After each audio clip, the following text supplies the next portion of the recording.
आज का ये मुद्दा यूजीसी और यूनिवर्सिटी से जुड़ा हुआ है। इसमें मुद्दा यह है कि जो विश्वविद्यालय यूनिवर्सिटीज यूजीसी से फंड नहीं लेती हैं, यूनिवर्सिटी ग्रांट्स कमीशन से फंड नहीं लेती हैं, क्या उन पर भी यूजीसी के गाइडलाइंस लागू होने चाहिए या नहीं। तो इस चीज को लेकर ये मुद्दा है, जिसकी वजह से पूरी शिक्षा व्यवस्था प्रभावित होने वाली है। अब देखते हैं कि इसका सुप्रीम कोर्ट में क्या निर्णय दिया है, क्योंकि ये मुद्दा जो है काफी ज्यादा बढ़ने के बाद सुप्रीम कोर्ट पहुंच चुका है और सुप्रीम कोर्ट ने इस पर निर्णय देना है। सरकारी अनुदान न लेने वाले विश्वविद्यालयों पर यूजीसी दिशा निर्देश बाध्यकारी है या नहीं, सुप्रीम कोर्ट का फैसला। तो इसके अंदर जो है सुप्रीम कोर्ट में ये फैसला पहुंचा है कि यूजीसी के दिशा निर्देश उनके ऊपर बाध्यकारी है या नहीं, जो यूजीसी से कोई गवर्नमेंट से या फिर अनुदान लेते नहीं हैं, मतलब कि कोई भी फंड, किसी भी प्रकार का फंड नहीं लेते हैं, तो उनके ऊपर भी क्या उनके दिशा निर्देश जारी होंगे, बाध्यकारी होंगे या नहीं, या फिर केवल और केवल ये मैंडेटरी है या फिर मान्यता प्राप्त करने के लिए है। तो इसमें मुद्दा ये है कि एक गेस्ट लेक्चरर हैं जो कि पार्ट टाइम जैसे टीचिंग करते हैं, तो उनको 125 रुपए जो है उतने ही मिल रहे हैं, 125 रुपए प्रतिदिन और 10,000 रुपए प्रति माह मिल रहे हैं। तो उनका मुद्दा ये है कि अगर सभी यूनिवर्सिटीज के ऊपर यूजीसी की गाइडलाइन लागू होती है तो उन्हें एटलीस्ट 1,000 रुपए पर डे मिलना चाहिए, यानी कि 25,000 रुपए कम से कम पर मंथ मिलना ही चाहिए, लेकिन उन्हें 10,000 में ही मिल रहा है, 10,000 ही मिल रहा है। इसी वजह से ये मुद्दा जो है अभी सुप्रीम कोर्ट पहुंचा है, जिसमें यूनिवर्सिटी का दावा है कि उन्होंने यूजीसी से कोई भी फंड नहीं लिया है, यूजीसी से कोई भी ग्रांट नहीं लिया है। तो इसकी वजह से वो पूरी तरीके से एक प्राइवेट संस्था हुई, क्योंकि उन्होंने कोई गवर्नमेंट हेल्प नहीं ली, कोई फंड नहीं लिया किसी प्रकार से। तो इसी वजह से उनके ऊपर यूजीसी की कोई गाइडलाइंस लागू नहीं होनी चाहिए। तो बेसिकली ये मुद्दा है। तो इसके अंदर देखेंगे कि क्या डिसीजन है और अब एजुकेशन सिस्टम में या फिर यूजीसी के नियमों में या फिर विश्वविद्यालयों के नियमों में क्या परिवर्तन आने वाला है। न्यूज़ है। प्रश्न यह है कि सरकारी अनुदान न लेने वाले विश्वविद्यालयों पर यूजीसी की गाइडलाइंस बाध्यकारी हैं या फिर केवल मार्गदर्शक के रूप में है। मतलब क्या उनको यूजीसी के गाइडलाइंस को मानना ही चाहिए या फिर वो उनको सिर्फ दिशा निर्देश देने के लिए है, जैसे कि हमारी गवर्नमेंट को निर्देश देने के लिए होते हैं डीपीएसपी। तो इस तरीके से वो सिर्फ निर्देश देने के लिए है या फिर पूरे तरीके से बाध्यकारी है कि आपको ये चीज फॉलो करनी है तो करनी ही है। सुप्रीम कोर्ट इस प्रश्न पर अंतिम निर्णय करेगा। मामला मदुराई कामराज यूनिवर्सिटी और यूजीसी से जुड़ा हुआ है। विवाद का केंद्र है गेस्ट लेक्चरर्स, यानी कि जो पार्ट टाइम टीचिंग करते हैं, पढ़ाते हैं, उनका मानदेय और यूजीसी की गाइडलाइंस 2010 की बाध्यता। मामले की पृष्ठभूमि क्या है।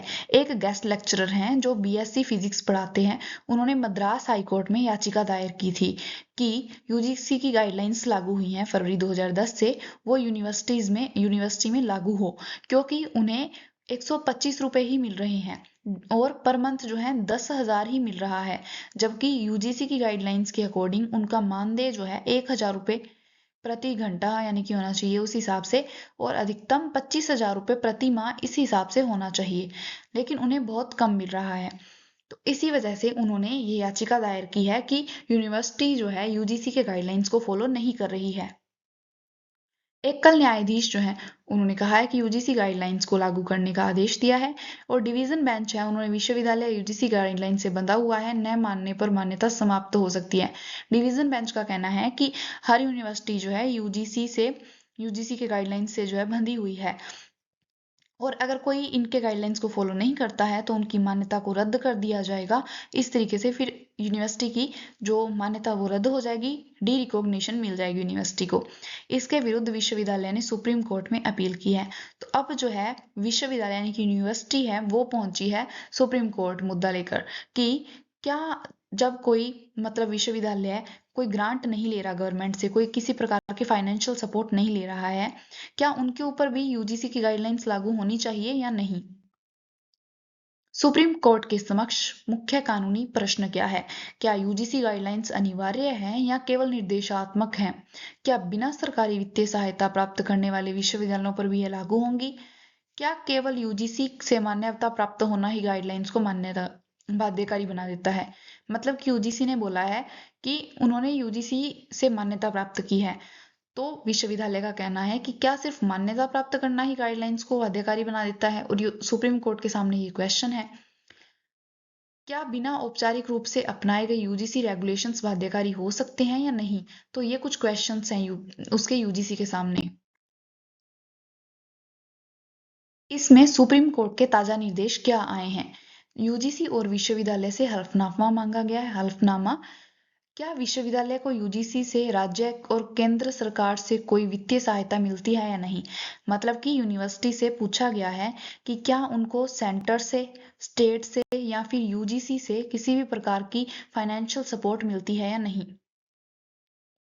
और इसके साथ में ये भी पूछा गया है कि अगर उन्हें कोई फंड नहीं मिलता तो क्या फिर भी यूजीसी गाइडलाइंस बाध्यकारी होंगी या नहीं। तो इस तरीके के कुछ क्वेश्चन हैं। लेकिन पूर्व में एक निर्णय लिया गया था, उससे इसकी तुलना की गई है। कोविड-19 के दौरान यूजीसी द्वारा जारी परीक्षा संबंधी दिशा निर्देश को सुप्रीम कोर्ट द्वारा वैध ठहराया गया था। मतलब कि कोविड-19 के दौरान भी ऐसा मामला आया था जिसमें यूजीसी ने जो परीक्षा संबंधी निर्देश जारी किए थे वो सभी यूनिवर्सिटीज को मान्य थे। तो इस तरीके का सुप्रीम कोर्ट ने इसे वैध ठहराया था कि सभी यूनिवर्सिटीज इसे मानेंगी। तो इस तरीके का फिर से मामला आया है। पक्षकारों के तर्क क्या हैं। विश्वविद्यालय का तर्क है कि यूजीसी रेगुलेशंस को ना तो राज्य कानून द्वारा और ना ही विश्वविद्यालय ने अपने औपचारिक रूप से अपनाया है। मतलब कि स्टेट कानून, जो राज्य कानून है उसके द्वारा भी नहीं, और विश्वविद्यालय ने भी औपचारिक रूप से उसे नहीं अपनाया है। यानी कि ये बाध्यकारी नहीं हो सकते हैं। वित्तीय स्वायत्ता का इससे उल्लंघन होगा। मतलब कि किसी भी संस्था को फाइनेंशियल सपोर्ट अगर मिलती है नहीं मिलती वो उनकी चॉइस है, और अगर इस तरीके के उनके ऊपर जो थोपे जाते हैं, कोई कानून या गाइडलाइंस थोपी जाती हैं, तो इससे उनके वित्तीय स्वायत्ता का उल्लंघन होगा। इस तरीके का उन्होंने पक्ष रखा है अपना। लेकिन यूजीसी और गेस्ट लेक्चरर का पक्ष है कि यूजीसी से मान्यता प्राप्त होना ही प्राप्त है। मतलब कि अगर किसी यूनिवर्सिटी को यूजीसी से मान्यता मिल गई तो उस यूनिवर्सिटी को यूजीसी की गाइडलाइंस माननी ही होंगी। फिर चाहे वो उन्हें, मतलब उन्हें मान्यता मिली है, फिर चाहे वो कोई फाइनेंशियल सपोर्ट लेते हो या नहीं। औपचारिक अंगीकरण आवश्यक नहीं है। मतलब फाइनेंशियल सपोर्ट वगैरह मिलना जरूरी नहीं है।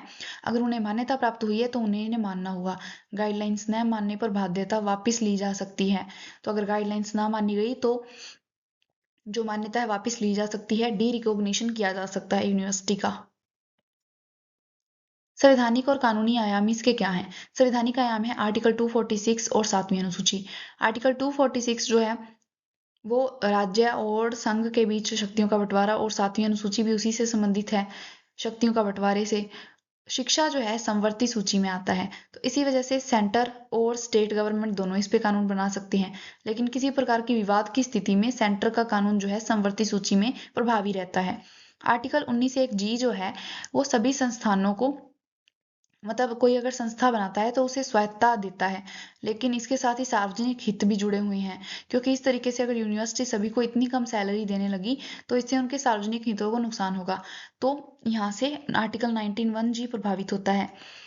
इसके साथ ही आर्टिकल 21 भी प्रभावित होता है, जिसमें गुणवत्तापूर्ण शिक्षा का अधिकार शामिल किया गया है। इसके वैधानिक अधिकार क्या है। यूजीसी का अधिनियम जो कि 1956 में लागू किया था, उसकी धारा 12 जो है उच्च शिक्षा में मानक निर्धारण करने पर जोर देती है। मतलब मानक निर्धारण करने की बातचीत करती है। लेकिन इसमें सवाल ये खड़ा होता है कि मानक निर्धारण का मतलब वेतन से भी है क्या। मतलब जो आपने मानक या गाइडलाइंस बताई हैं उसको फिक्स करेगा उच्च शिक्षा में यूजीसी, लेकिन उसके अंदर क्या सैलरी भी शामिल है, क्या वेतन और मानदेय को भी शामिल किया जाएगा। संघवाद और फेडरलिज्म बनाम केंद्रीय नियंत्रण। राज्य विश्वविद्यालयों की स्वायत्ता, मतलब कि इससे राज्य विश्वविद्यालयों की स्वायत्ता प्रभावित होती है, क्योंकि यूजीसी जो है वो सेंटर की एक संस्था है, केंद्र के अंतर्गत आती है। तो अगर वो राज्यों के विश्वविद्यालयों के कानून बनाती है तो इससे उनकी स्वायत्ता प्रभावित होती है। यदि बिना फंडिंग भी गाइडलाइंस बाध्यकारी हो तो यह सहकारी संघवाद पर प्रभाव डाल सकता है। शैक्षिक और प्रशासनिक प्रभाव इसका क्या पड़ेगा। यदि गाइडलाइंस बाध्यकारी मानी गई, क्योंकि मैंडेटरी है, आपको ये गाइडलाइंस माननी ही है, तो इससे गेस्ट फैकल्टी है उसको बेहतर वेतन मिलेगा। मतलब कि अगर मान लिया गया कि जो यूजीसी ने गाइडलाइंस जारी की है वो मैंडेटरी है, जारी करना, तो जो 1,000 रुपये जैसे उनको मिलने थे तो वो उनको मिलना शुरू हो जाएगा। तो इस तरीके से उनको बेहतर वेतन मिलेगा और इसके साथ शिक्षा की गुणवत्ता में भी सुधार होगा। लेकिन जो छोटे या वित्त पोषित विश्वविद्यालय हैं उनके ऊपर वित्तीय दबाव भी बन सकता है अगर वो बाध्यकारी नहीं मानी जाती, मतलब सिर्फ और सिर्फ जैसे मार्गदर्शन के लिए है, तो विश्वविद्यालयों की स्वायत्तता सुनिश्चित होगी। विश्वविद्यालय अपने अकॉर्डिंग जो है सब कुछ नियम कानून बना सकते हैं, उसके अंदर यूजीसी की फिर गाइडलाइंस वगैरह नहीं चलेंगी या फिर जो उन्होंने नियम बनाए हैं वो नहीं चलेंगे। लेकिन यहाँ पे शिक्षकों का शोषण होगा, उन्हें जितनी सैलरी मिलनी चाहिए, जितना वेतन मिलना चाहिए वो नहीं मिल पाएगा। तो इसकी वजह से ये प्रभावित होता है। शिक्षा में असमानता भी हो सकती है क्योंकि अभी यूजीसी की गाइडलाइंस के तहत सबको समान रूप से शिक्षा दी जाती है या फिर जो भी उनके प्रावधान किए गए होते हैं तो उससे शिक्षा में काफ़ी पॉजिटिविटी आती है, समानता रहती है। लेकिन अगर इनको लागू नहीं किया जाता है तो इसकी वजह से शिक्षा में असमानता आएगी। इसका निष्कर्ष क्या है? सुप्रीम कोर्ट का निर्णय है भारत में उच्च शिक्षा नियमन की दिशा तय करेगा। तो अभी सुप्रीम कोर्ट का जो भी डिसीजन आएगा वो अब डिसाइड करेगा कि रूल्स रेगुलेशंस कैसे बनेंगे। संतुलन आवश्यक है, शिक्षकों के अधिकारों को बचाने के लिए इनमें दोनों में मुद्दों में संतुलन बनाना आवश्यक है। विश्वविद्यालयों की वित्तीय व प्रशासनिक स्वायत्ता को बनाए रखना जरूरी है। मतलब कि कुछ मान लीजिए कि पूरे तरीके से प्राइवेट विश्वविद्यालय हैं, वो गवर्नमेंट से 1 रुपए की फंडिंग नहीं लेते हैं, तो इस तरीके से उनकी स्वायत्ता को मेंटेन किया जाना चाहिए प्राइवेट संस्थाओं की। और अगर उन्हें कोई वित्तीय सहायता और प्रशासनिक स्वायत्ता जो है वो उनकी सुनिश्चित की जानी चाहिए। संभव समाधान है कि यूजीसी गाइडलाइन को न्यूनतम मानक के रूप में लागू करना। मतलब कि यूजीसी की गाइडलाइंस हैं उनको मैंडेटरी नहीं किया जाना चाहिए, उनको न्यूनतम मानक के रूप में निर्धारित किया जाना चाहिए कि अगर कोई जैसे कि मार्गदर्शन के रूप में मान लीजिए आप वित्तीय सहायता के आधार पर विभेदित अनुप्रयोग, तो वित्तीय सहायता के आधार पर इसका यूज नहीं किया जाना चाहिए भेदभाव के साथ। इस तरीके से ये थी हमारी आज की न्यूज़ जिसमें हमने समझा कि किस तरीके से यूजीसी का मुद्दा जो है वो सुप्रीम कोर्ट चला गया है, जहां यूजीसी ने बोला है कि जिसने यूजीसी से मान्यता प्राप्त की है उन्हें यूजीसी की गाइडलाइंस माननी होगी। लेकिन यहाँ जो है हमें यूनिवर्सिटी का जो पक्ष है वो दिखाई देता है कि उन्होंने किसी प्रकार की कोई फंडिंग नहीं ली है यूजीसी से, गवर्नमेंट से या फिर सेंटर से। तो इसी वजह से जो है उन्हें कोई यूजीसी गाइडलाइंस फॉलो करने की ज़रूरत नहीं है। तो यहाँ पे केंद्र बनाम राज्य का मामला हमें सामने आता है कि जो राज्यों के विश्वविद्यालय हैं उनकी स्वतंत्रता इससे प्रभावित होती है क्योंकि यूजीसी जो है सेंट्रल गवर्नमेंट के अंदर आता है, तो स्टेट जो यूनिवर्सिटीज़ हैं उसके स्वतंत्रता स्वायत्ता प्रभावित होती है। तो ये थी हमारी आज की न्यूज़। आई होप आपको समझ आई होगी। Thanks for watching.